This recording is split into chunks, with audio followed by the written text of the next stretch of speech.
से जब उन्होंने शशि सिंह ने बोला कि मैं प्रियंका गांधी जी की सभा चाहती हूँ क्योंकि भूपेश बघेल जी से उनका क्या सांठ गांठ है, उस चक्कर में वो उस लड़की को के लिए कैंपेन करने भी नहीं गए। ये सबको पता है और ये सब जानते हैं कि किस तरीके से प्रियंका गांधी जी भूपेश बघेल जी के आगे आके खड़ी होती हैं जब भी उनपे कोई समस्या आई है कि उनको मुख्यमंत्री से हटाया जाएगा।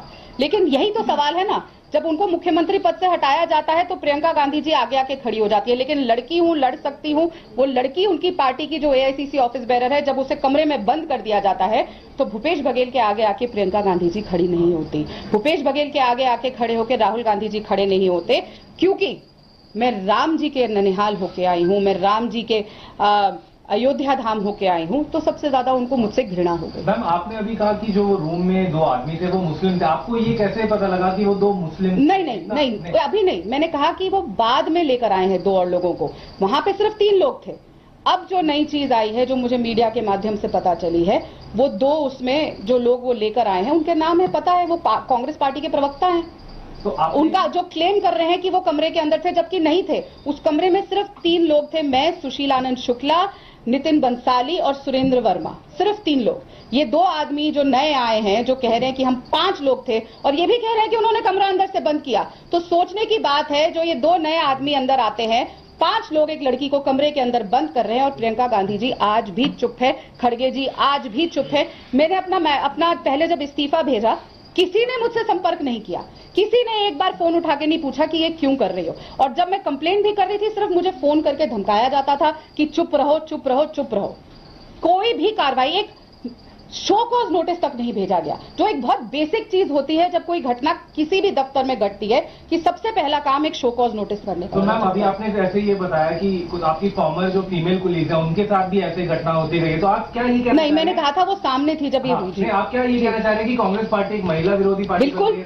देखिए, एआईसीसी के मुख्यालय में एक दलित लड़की को कांग्रेस के कार्यकर्ता, कांग्रेस के ऑफिस बेरर्स प्रियंका गांधी के इशारे पे आके पीट के जाते हैं, ये किसी से नहीं छुपा। 24 अकबर रोड में की ये घटना है। उसी लड़की के साथ छत्तीसगढ़ में ही, देखिए, अर्चना गौतम जी के साथ छत्तीसगढ़ में भी ये हुआ था।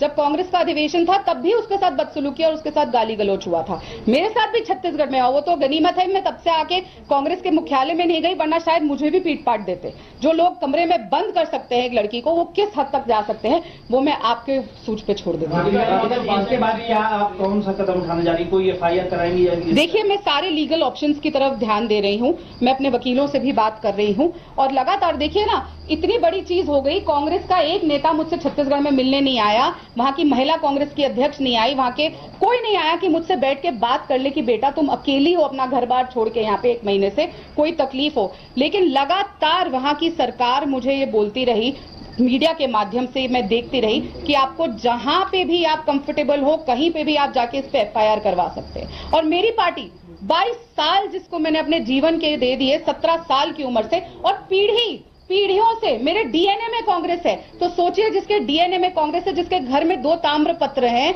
जिसका पूर्वजों जेल रहकर आए हैं देश की आजादी के लिए, वो लड़की को आज इस तरीके से जलील करके, क्योंकि वो राम जी की भक्त है, क्योंकि वो न्याय मांग रही है लड़की होने का, आज जब उसको 22 साल बाद छोड़ने को मजबूर कर दिया। मैं 6 रातों से 1.5 घंटे से ज्यादा नहीं सोई हूँ, दवाइयां खा रही हूँ, फिर भी मुझे नींद नहीं आ रही है।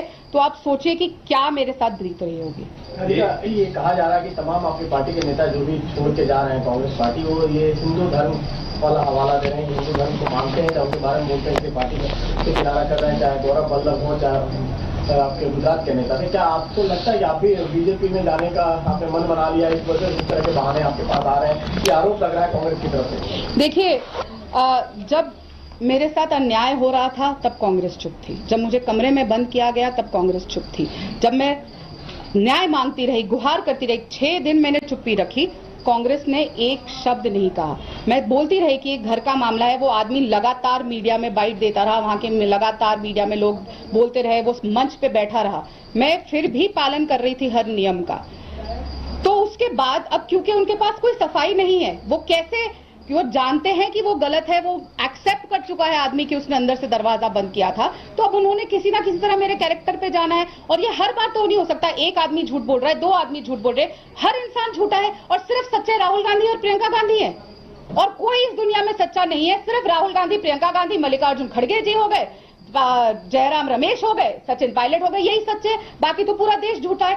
वो हर आदमी झूठा है जो मोदी सरकार को वोट दे रहा है। वो हर जना झूठा है जो जाके बीजेपी ज्वाइन कर रहा है। मैं कोई पार्टी नहीं ज्वाइन कर रही।